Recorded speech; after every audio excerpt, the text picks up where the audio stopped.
एक लंबे समय पहले कावेरी नदी के किनारे मगधा का साम्राज्य था। उस राज्य का पालन विक्रमादित्य करता था। कई सालों से वो उस राज्य को उसकी बुद्धि और अकल से बचाते आ रहा है। विक्रमादित्य का हमेशा से यही मानना था कि ताकत से दिमाग बढ़कर है। विक्रमादित्य की उम्र अब बढ़ गई थी, इसलिए उसके बाद साम्राज्य का ख्याल रखने के लिए उसको एक अक्लमंद आदमी को चुनना था। एक दिन विक्रमादित्य उसके बगल में मौजूद मंत्री से ऐसे कहता है, मंत्री, मेरी उम्र यहाँ बढ़ती जा रही है और मेरे बाद इस साम्राज्य का ख्याल रखने के लिए मुझे एक अक्लमंद आदमी की जरूरत है। राजा, आपके बगल में ही इतने सारे काबिल मंत्री हैं। आपकी सेहत की और इस राज्य के बारे में आपको और कैसी चिंता? हम उनका देखभाल करेंगे। हमें पता है कि आप इस राज्य को कैसे चलाते आए हैं इतने साल। सबसे पहले तुम एक अक्लमंद आदमी को ढूंढो, वरना ढूंढने की योजना बनाकर मेरे पास आओ। ऐसे गुस्से में कहकर वहाँ से चले जाते हैं। जी प्रभु, मैं कोशिश करूँगा। ये कहकर एक हफ्ता गुजर जाता है। तब विक्रमादित्य उस मंत्री को बुलाकर, आपको मैंने एक काम दिया था, वो कहाँ तक आया? माफ कीजिए प्रभु, मैंने बहुत ढूंढा है, लेकिन आपके काबिलियत के बराबर अक्लमंद मुझे कोई नहीं मिला है और थोड़ी देर लगने ही वाली है। और बस विक्रमादित्य को सब कुछ समझ आता है। विक्रमादित्य के जाने के बाद ये सारे मंत्री बस उनकी कुर्सी को आधीन करने की इंतजार कर रहे हैं, लेकिन उनको एक काबिल अक्लमंद आदमी ढूंढने की कोई इच्छा नहीं है। ठीक है मंत्री, कल से मैं खुद प्रजा में जाकर एक अक्लमंद आदमी ढूंढ कर आऊंगा। राजा, आपका इस उम्र में बाहर जाना शायद ठीक नहीं है। कोई चिंता नहीं मंत्री, मेरा सेहत बिल्कुल ठीक है। मेरे बाद इस साम्राज्य का परिपालन करने के लिए एक काबिल अक्लमंद आदमी ढूंढना अब सबसे जरूरी काम है। ये कहकर महाराज अगले ही दिन राज्य में प्रजा के पास जाकर उनकी मुश्किलें सुनते हुए, उनका हल ढूंढते हुए इस राज्य में उस अक्लमंद आदमी को ढूंढते हुए रहते हैं। उनको पता नहीं चलता कि उस आदमी को ढूंढने के लिए उनको क्या करना पड़ेगा। ऐसे ही उनके सफर में एक जगह जाने के लिए उनको एक जंगल से गुजरने की जरूरत थी। उसी जंगल में एक कोने में बैठी एक हाथी रोते हुए नजर आती है। तब विक्रमादित्य उसके पास जाकर, अरे रे प्यारी हाथी की बच्ची, क्यों रो रही हो? ऐसे पूछता है। मेरी माँ को इस जंगल में पेड़ काटने वाले ले गए। यहाँ से माँ को कहीं और लेके जाएंगे और मुझे नहीं पता कि मैं क्या करूँ। ऐसे दुख में कहती है, मैं तुम्हारी माँ को वापस लाऊंगा। ये कहकर तुरंत ही वहाँ मौजूद भट्टों से कहता है कि गैर कानूनी से इस हाथी को चुराए हुए उन लोगों को यहाँ लाया जाए और उन्हें कारागार में बंद किया जाए, और उस हाथी की माँ को आजाद करता है। तब वो छोटी सी हाथी की बच्ची, मेरी माँ को बचाने के लिए बहुत शुक्रिया राजा, ऐसे कहती है। इस राज्य में मौजूद प्रजा ही नहीं, पशु भी मेरी ही जिम्मेदारी है। तुम्हारी मुश्किलों का हल ढूंढना भी उतना ही जरूरी है, ऐसे कहता है। भट्टो, चलो यहाँ से, अब हमारी मुश्किल की हल ढूंढना पड़ेगा, ऐसे कहता है। ये सुनकर हाथी की माँ ऐसे कहती है, महाराजा, अगर आपको कोई एतराज नहीं है तो क्या आप आपकी समस्या हमसे बांटेंगे? शायद मैं उसका हल ढूंढने में आपकी मदद कर पाऊंगी। तब राजा उनकी समस्या हाथी को समझाता है। तो अब अक्लमंद और काबिल इंसान को ढूंढना ही आपकी समस्या है। इसका हल तो है मेरे पास।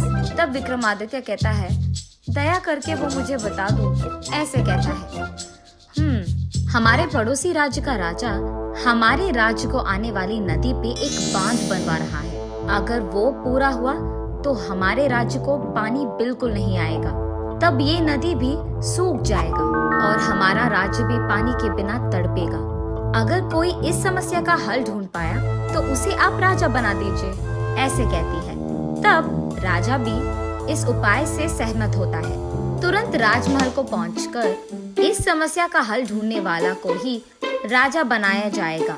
इस बात का शहर पूरे में डंडोरा पिटवाता है। चारों ओर मौजूद सारे मंत्री उस समस्या की हल ढूंढने में लगे रहते हैं, क्योंकि उनको किसी भी हाल में राजा बनना था। इतने में एक युवक राज दरबार को आकर, मेरा नाम विजय वर्मा है और मेरे पास इस समस्या की उपाय है। मैंने इससे पहले उस पड़ोसी राज्य में काम भी किया था, इसीलिए मुझे उस राजा और राज्य के बारे में अच्छी तरह से मालूम है और इसलिए इस समस्या का हल मेरे पास है। ऐसे कहता है। ठीक है, कोशिश कर सकते हो। मुझे कुछ भटों की जरूरत है। मंजूर है। इस युवक को जो भी आवश्यक है तुरंत दिया जाए। ऐसे कहता है विक्रमादित्य। 3 भटों को लेकर पड़ोसी राज्य के लिए निकलता है विजय वर्मा। उस पड़ोसी राज्य के राजा का एक आदत था कि सारे काम समय पे हो जाए, और क्योंकि उनको समय पे सब कुछ हो जाना पसंद था, उसी राज्य में उन्होंने एक बड़ी घंटी स्थापित की थी। वहाँ एक आदमी को काम पे लगाकर लगभग हर घंटे पे उस घंटे को बजाने की आदेश दिया था। इस प्रकार राजा को समय का पता लगता था और वो समय पे सारे काम कर देते थे। ठीक इसी बात का उपयोग करके विजय वर्मा उनकी समस्या का परिष्कार करने वाला था।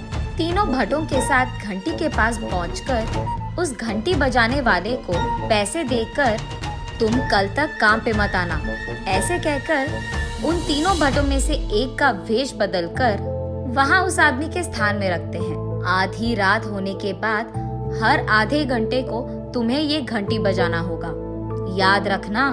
ऐसे कहकर बचे दोनों भटों को लेकर विजय वर्मा वहाँ के राज दरबार की ओर निकलता है। वहाँ मौजूद महाराज के सामने, मेरा नाम विजय वर्मा है, आपसे विनती करनी थी, इसीलिए पड़ोसी साम्राज्य मगधा से मैं आया हूँ। ऐसे कहता है। कहो, क्या कहना है तुम्हें?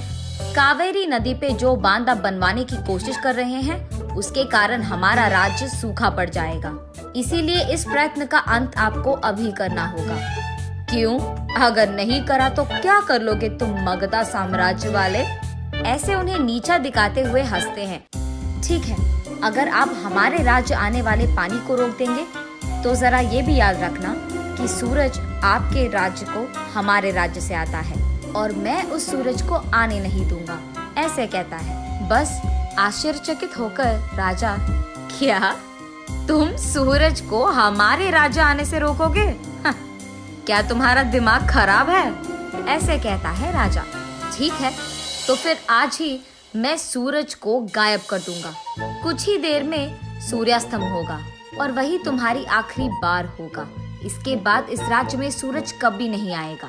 अगर तुम लोगों को कोई शक है तो अभी देख लो। ठीक है, जरा मैं भी देखूं कि तुम सूरज को कैसे गायब कर दोगे। मंत्रीगण और राज मिलकर राजप्रसादम पे बैठकर विजय वर्मा की ओर देखते रहते हैं। कुछ ही देर में आधी रात बीत चुकी है, इस बात का इशारा देते हुए घंटी बजने लगती है। कुछ और देर के बाद सुबह हो गई है, इस बात का इशारा करते हुए घंटी बजते रहती है, मगर कहीं भी सूरज का एक किरण भी नहीं दिखता है। एक और घंटा बीतता है और फिर भी सूरज का एक किरण तक नहीं दिखाई देता है। अब तक तो सूरज को आ जाना था, अब तक क्यों नहीं आया? यही बात सोचते हुए वहाँ के लोग परेशान हो जाते हैं। सब एक दूसरे को देखकर चिंतित होने लगते हैं। उनको देख विजय वर्मा ऐसे कहता है, आपके पास आधा घंटा और बाकी है। इस समय में अगर आपने आपका फैसला नहीं सुनाया तो आपके साम्राज्य में कभी सूरज नहीं आएगा और तुम्हारा राज्य हमेशा हमेशा के लिए अंधकार में रह जाएगा। ऐसे कहता है विजय वर्मा।